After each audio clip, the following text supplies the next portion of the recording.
আবহমান কাল ধরে এই রথযাত্রার অনুষ্ঠান চলে আসছে। রথযাত্রার অনুষ্ঠানে অনেক ভক্তরা আসেন দূর দূর থেকে। কেউ আসেন মেলা দেখতে, রথ হচ্ছে, রথের মেলা। আবার কেউ কেউ আসেন ঠাকুর দেখতে, কেমন দেখতে ভগবান। আবার কেউ কেউ আসেন ভগবানকে দর্শন করার জন্য, যে ভগবান তিনি করুণা করার জন্য, করুণা বিতরণের জন্য তিনি পথে বেরিয়েছেন। সেই ভগবানকে দর্শন করার জন্য ভক্তজন আসেন। যত পর্যন্ত আমরা সেই ভগবানকে জানতে না পারব, তত পর্যন্ত কিন্তু এই অনুষ্ঠানের সার্থকতা হয় না। তো ভগবানকে আমরা কিভাবে জানব? যেমন আমরা কি জানি, জগন্নাথ। জগন্নাথ মানে জগতের যিনি নাথ, জগতের যিনি পতি। পত্নী যেমন পতির আনুগত্য ছাড়া পতির বিষয়ে সঠিকভাবে জানতে পারে না, তদ্রূপ শ্রী ভগবানের করুণা ব্যতীত তাকেও জানা ইহ সংসারে সম্ভব নয়। তিনটি উপায়ে আমরা তাকে জানতে পারি। পারম্পরিক উপায়ে, গুরু পরম্পরা; তাত্ত্বিক তথ্য থেকে; এবং তাত্ত্বিক। এই তিন প্রকারে আমরা ভগবানকে জানতে পারি। ভগবান শ্রী জগন্নাথ দেব মহাপ্রভু তিনি বিরাজমান। তাই এই সপ্তাহযজ্ঞের যে কথা, তার সূচনা তার কথার মাধ্যমে হওয়া সমীচীন। এই যে ভগবান জগন্নাথ দেব, তার এই যে অপূর্ব রূপ, এই রূপ আমরা দর্শন করছি, কিন্তু এমন রূপ কেন হলো তার? সত্যযুগের কথা। মহারাজ ইন্দ্রদ্যুম্ন তিনি মালব প্রদেশের রাজা ছিলেন, আর তার রাজধানী ছিল অবন্তী। তিনি কিন্তু সাক্ষাৎ ভগবান যে ব্রহ্মাজিকে সৃষ্টি করেছিলেন, সেই ব্রহ্মাজির বংশের সৃষ্টির তার যে বংশ, সেই বংশের 25তম বংশধর হচ্ছেন রাজা ইন্দ্রদ্যুম্ন। তিনি ভগবান বিষ্ণুর অনেক বড় ভক্ত ছিলেন। একবার ভগবান তাকে স্বপ্নাদেশ করেন যে আমি একটি গুহাতে আছি, তুমি সেখান থেকে নিয়ে এক বড় মন্দির করে, তুমি তো রাজা, আমাকে তুমি সেখানে স্থাপন করো। এবার রাজপুরোহিতকে ডাকলেন। মহারাজ সমস্ত কিছু বললেন যে এই পৃথিবীতে এমন কোথায় আছে যেখানে গেলে সাক্ষাৎ এই ভগবানকে আমি দর্শন করতে পারবো, তাকে আমি দেখতে পাবো। পুরোহিত তখন যত তীর্থযাত্রী ছিল সকলকে ডাকলেন যে তোমরা কি রাজা যা বলছেন তার সন্ধান কেউ দিতে পারবে? সেই সময় হঠাৎ এক ব্যক্তি বলেন যে আমি জানি। ভারতবর্ষের উড্রদেশ, উড্রদেশ মানে উড়িষ্যা, সেই উড্রদেশের দক্ষিণ সমুদ্রের তটদেশে শ্রী পুরুষোত্তম ক্ষেত্র বিরাজমান।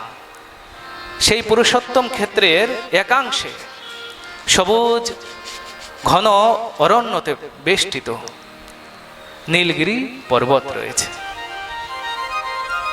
সেই পর্বতের চূড়ায় শীর্ষদেশে একটি বটবৃক্ষ রয়েছে, যাকে কল্পবট বলা হয়। আর সেই বটবৃক্ষের পশ্চিম দিকে একটি কুণ্ড রয়েছে, অদ্ভুত কুণ্ড, যে কুণ্ডের নাম হচ্ছে রোহিণী কুণ্ড। সেই কুণ্ডের জল দিব্য, সেই জল যে স্পর্শ করে সে মুক্তিকে প্রাপ্ত করতে পারে, অর্থাৎ সে মুক্ত হয়ে যায়। সেই রোহিণী কুণ্ডের পূর্ব তটে ভগবান শ্রী বিষ্ণুর অপূর্ব বিগ্রহ। সেই বিগ্রহ যে একবার দেখে সে নয়ন ফেরাতে পারে না। জ্যোতির্ময় ইন্দ্র নীলমণির সেই বিগ্রহ। রাজাকে তিনি বলছেন, সেই ব্যক্তি, সেই তীর্থযাত্রী, যে আমি দর্শন করেছি, হে রাজন, আপনি সেখানে গেলে আপনি অবশ্যই তার দর্শন পাবেন। এই বলে সেই ব্যক্তি সেখান থেকে তিনি অন্তর্ধান হয়ে যায়। তখন রাজপুরোহিত রাজাকে বলছেন যে, হে রাজন, আপনি চিন্তা করবেন না, আমার ছোট ভাই বিদ্যাপতি, আমি তাকে পাঠাবো সেখানে। সে প্রথমে গিয়ে দেখুক কোথায় আপনার শিবির স্থাপন করা যায়, সে ক্ষেত্র চয়ন করে আসুন, তারপরে আপনি যাবেন। বিদ্যাপতিকে পাঠানো হলো। বিদ্যাপতি যাচ্ছেন, মহানদী পার হয়ে তিনি গেলেন অনেক কষ্টে সেই নীলগিরি পর্বতের তলহটিতে পাদদেশে তিনি গিয়ে উপস্থিত হলেন। এবার দেখুন, সেখানে কিন্তু একটি অপূর্ব সুন্দর আশ্রম ছিল, যার নাম শবর দীপক আশ্রম। ঘটনাক্রমে কি হয়, এই বিদ্যাপতি সেই শবরদের মধ্যে যিনি মুখ্য, যিনি ভগবান নীলমাধবের পুজো করতেন, তার যে কন্যা ললিতা, তার সাথে বিদ্যাপতির বিবাহ হয়। এবার বিদ্যাপতি দেখছেন যে তার শ্বশুরমশাই হবেন এবার বিশ্বাবসু শবর, যে তিনি রাত্রে বেরিয়ে যান, পরের দিন দুপুরে ফিরেন, আর তার অঙ্গ দিয়ে দিব্য সুগন্ধ বেরোয়। ললিতাকে বলছে যে কি কারণ? ললিতা বলে দেয় যে আমার পিতা ভগবান নীলমাধবের পুজো করেন। এবার এই কারণেই তো তিনি এসেছেন।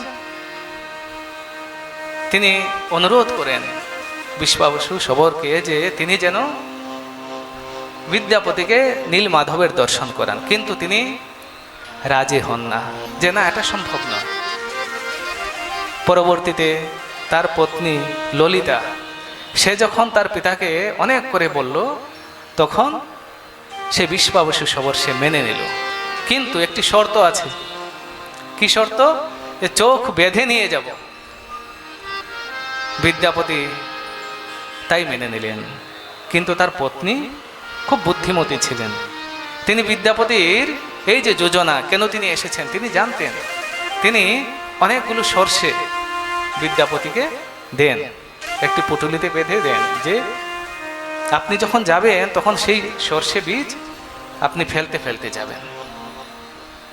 ফেললে কি হবে, কিছুদিন বাদে সেখান থেকে অঙ্কুরিত হয়ে এই সর্ষের চারা হবে। তো সেই যে রাস্তা, সেটি তখন তিনি আবার সেই রাস্তা ধরে যেতে পারবেন। তাই হলো, ভগবান নীলমাধবের সামনে নিয়ে গিয়ে বিদ্যাপতির চোখ খুলে দেওয়া হলো। চোখ কিন্তু বাধা ছিল আগে। বিদ্যাপতি ভগবানকে দর্শন করছেন, অপূর্ব দর্শন। যে কারণে বিদ্যাপতি এসেছেন এখানে, তার সেই যে যোজনা সেটি সফল হয়ে গেল। বিদ্যাপতি ফিরে আসলেন। তিনি পরবর্তীতে রাজাকে জানান গিয়ে যে, হে রাজন, আমি দর্শন করেছি, আপনি এখন যেতে পারেন। সমস্ত কিছু বললেন, কিভাবে যাবেন। মহারাজ ইন্দ্রদ্যুম্ন তিনি তার সেনাদের সাথে আসলেন, কিন্তু দেখুন কি ঘটনা।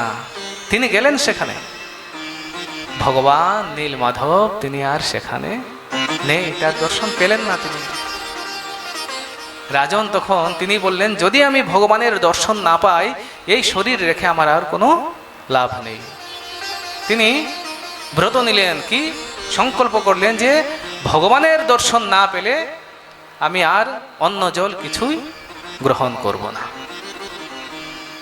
তখন শব্দরূপে ভগবান তার কাছে ধরা দিলেন যে, হে রাজন, তুমি চিন্তা করো না, কিন্তু এই রূপে তুমি আমাকে পাবে না। আমাকে তুমি পাবে কি? দারু ব্রহ্মরূপে। পরবর্তীতে সত্যি সত্যি দারু অর্থাৎ কাষ্ঠ ভেসে আসে, যেটি রাজা ইন্দ্রদ্যুম্ন তিনি পান। কিন্তু তার থেকে ভগবানের যে শ্রী বিগ্রহ সে কে বানাবে? অনেক কথার প্রচলন রয়েছে উড়িষ্যাতে। কেউ কেউ বলেন যে ভগবান জগন্নাথ দেবের হাত, তার পা, মানে হস্তচরণ তো পূর্ণ নয়, অপূর্ণ অবস্থায় রয়েছে। যে ভগবান তিনি নিরাকার পরব্রহ্ম, সেই জন্যই সব রূপেই তিনি রয়েছেন, সর্বভূতে তিনি বিরাজমান। অনেকে আবার এই যে বিগ্রহ ভৈরবেরও রূপ বলে মনে করেন, আবার অনেকে ভয়ানক রূপ বলে মনে করেন। যাই হোক, যত রূপ রয়েছে প্রকৃতপক্ষে তা তো ভগবানেরই, সকলের মধ্যেই তিনি রয়েছেন। কিন্তু আসল তত্ত্ব কি? ভগবান যে এই রূপে এসেছেন ভক্তদের সামনে করুণা করার জন্য, দারু ব্রহ্মরূপে তিনি কেন আসতেন এইভাবে? ভগবান চাইলে কি না হয় তিনি পূর্ণরূপে আসতে পারতেন, তার হস্ত, তার চরণ সব কিছু থাকতো, কিন্তু না, তিনি এই রূপে এসেছেন। তাহলে কি ভগবান অপূর্ণ? অপূর্ণ ভগবান জগন্নাথ দেব, মাতা সুভদ্রা, ভগবান শ্রী বলদেবজি? না, পরম পূর্ণ, পূর্ণ। এই লীলা যদি জানতে হয়, এই তত্ত্ব যদি জানতে হয়, আমাদেরকে একটু দ্বারকাতে চলে যেতে হবে। ভগবান তিনি দ্বারকায় তখন অবস্থান করছেন, বলরামজি দ্বারকাতে রয়েছেন। ভগবানের 16,108 যে পত্নী, তাদের সাথে তিনি রয়েছেন। সেই পত্নীরা তারা দেখছেন যে আমরা প্রভুর এত সেবা করি, এত সেবা করি, তবুও কখনো কখনো গভীর নিদ্রার মধ্যে দ্বারকাধীশ ভগবান তিনি হা রাধে, হা রাধে, হা রাধে, হা গোপী, হা গোপী, হা গোপী বলে তিনি ক্রন্দন করে তার নয়ন দিয়ে অশ্রু নির্গত হয় গভীর নিদ্রার মধ্যেও। এই ব্রজধামে এমন কি হয়েছে যে যার কথা ভগবান তিনি দ্বারকাতে যখন নিদ্রিত রয়েছেন তখনও তিনি তা ভুলতে পারছেন না? এমন কি গূঢ় রহস্য রয়েছে ব্রজধামে, বৃন্দাবনের কি রহস্য যা আমরা জানি না? আমরা এত সেবা করি, তবুও তিনি রাধা রাধা বলে তিনি ক্রন্দন করেন, গোপী গোপী, তিনি গোপীদের কথা তিনি ভুলতে পারেন না। এমন কি হয়েছে বৃন্দাবনে? কার কাছেই বা আমরা জানতে পারবো? আমরা তো বৃন্দাবন দিকে ছিলাম না। হঠাৎ করে তারা জানতে পারলেন যে সেই সময় দ্বারকাতে অবস্থান করছেন মাতা রোহিণী। মাতা রোহিণী তিনি ব্রজলীলা, সেই লীলার তিনি দর্শন করেছেন, তিনি জানতেন। সমস্ত পত্নীগণ ভগবানের মাতা রোহিণীর কাছে এসে অনুরোধ করলেন, প্রার্থনা করলেন যে হে মাতা, আপনি কৃপা করে সেই রহস্যময় লীলা, সেই গুচ্ছ লীলার কথা আপনি আমাদেরকে বর্ণন করুন, শ্রবণ করান। আমরা উৎকণ্ঠিত, একমাত্র আপনার কাছেই আমরা জানতে পারি। মাতা রোহিণী বলছেন, আমি শ্রবণ করাতে পারি, কিন্তু সাবধান হয়ে শ্রবণ করতে হবে, তা না হলে অনর্থ ঘটে যেতে পারে। সকলে বলছেন ঠিক আছে মাতা, আমরা সাবধান হয়েই শুনব। একটি নির্জন কক্ষে তারা প্রবেশ করলেন। মাতা সুভদ্রাকে দ্বার রক্ষী হিসেবে দরজার সামনে দাঁড় করিয়ে দিলেন। কেন?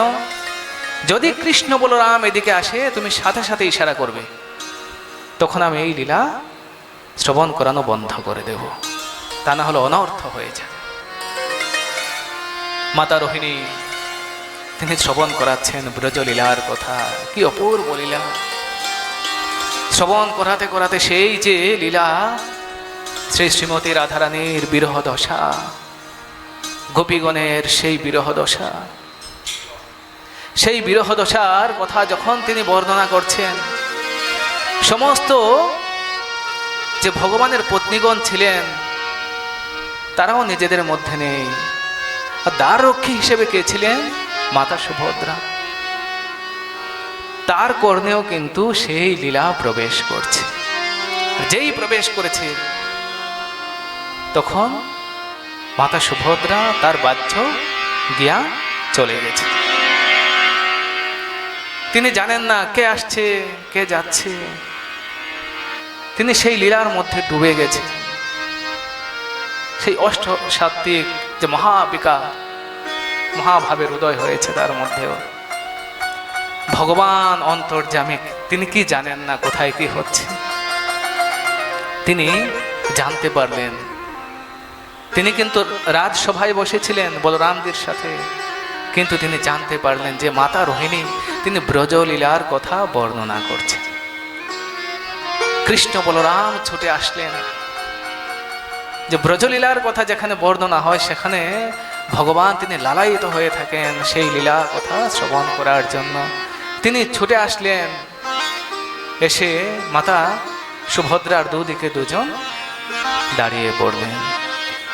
আর সেই ব্রজলীলার কথা তারা যখন শ্রবণ করছেন, তাদের অঙ্গ ধীরে ধীরে সংকুচিত হতে লাগলো। ধীরে ধীরে সংকুচিত হয়ে যাচ্ছে। এই যে হস্ত, আঙুল, চরণের আঙুল সব কিছু তাদের নিজেদের মধ্যে ঢুকে যাচ্ছে, যাকে বলা হয় কচ্ছপ আকৃতি, ঢুকে যাচ্ছে। ভগবানের মধ্যে এই যে ভাব, সেই ভাবের উদয় হয়েছে। ঠিক সেই সময় দেব ঋষি নারদজি তিনি দ্বারকাতে আসছিলেন। দূর থেকে তিনি ভগবানের এই অপূর্ব যে রূপ তিনি দর্শন করছেন, এই রূপ মহাভাবের রূপ, করুণায় পরিপূর্ণ যে রূপ, সেই রূপ হচ্ছে জগন্নাথ মহাপ্রভুর রূপ। করুণা ছাড়ার কিছু নেই, করুণা দিয়েই গঠিত এই রূপ। প্রেম, করুণা। দেবর্ষি নারদ তিনি ছুটে আসছেন ভগবানের কাছে। যেই দেবর্ষি নারদকে তারা দেখেছেন, তারা পুনরায় আবার যেমন ছিলেন তেমন হয়ে গেলেন। তাদের মধ্যে এই যে ভাবের উদয় হয়েছিল সেটি তারা লুকিয়ে ফেললেন। কিন্তু দেব ঋষি নারদজি এই করুণায় পরিপূর্ণ রূপ যে দর্শন করে সে কি স্থির থাকতে পারে? তিনি নৃত্য করছেন, নিজেকে তিনি ধরে রাখতে পারছেন না। দেব ঋষি নারদজি তিনি হরিবোল হরিবোল বলে তিনি বলছেন যে হে প্রভু, আমি দর্শন করেছি প্রভু, আমি দর্শন করেছি। আমি আপনার সেই করুণায় পরিপূর্ণ যে রূপ, সেই রূপ আমি দর্শন করেছি প্রভু, সেই রূপের আমি দর্শন করেছি। কিন্তু হে প্রভু, আমি চাই আপনার এই যে করুণা ঘন বিগ্রহ, তা যেন এই জগতের সকলে দর্শন করতে পারে। আপনি এমন রূপ জগতের যে মনুষ্য, যে জীব, তাদেরকে আপনি দর্শন করাবেন। এই কারণে ভগবান তখন বলেছিলেন নারদজিকে যে হ্যাঁ, আমি এই রূপ দর্শন করাবো। এই জগন্নাথ পুরীতে শ্রীক্ষেত্রে সে কাষ্ঠ হিসেবে তিনি, কাষ্ঠকে সেই ব্রহ্মই, তিনি পরব্রহ্ম, তিনি আসেন। সেই অবস্থাতে শ্রী বিগ্রহকে নির্মাণ করবেন সাক্ষাৎ বিশ্বকর্মাজি। ভগবান তারই শক্তি দিয়েছেন সেখানে।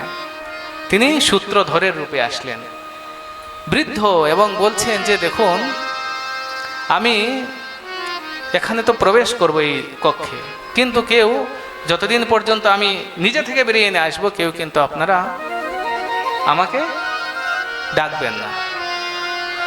কিন্তু কিছুদিন পরে যখন আর কোনো শব্দ বের হচ্ছে না সেই কক্ষ থেকে, তখন মহারানী গুন্ডিচা দেবী তিনি ভাবলেন বৃদ্ধ, তার উপরে তিনি কিছুই আহার্য বস্তু তিনি গ্রহণ করেন না, হয়তোবা কিছু একটা অঘটন ঘটলেও ঘটতে পারে।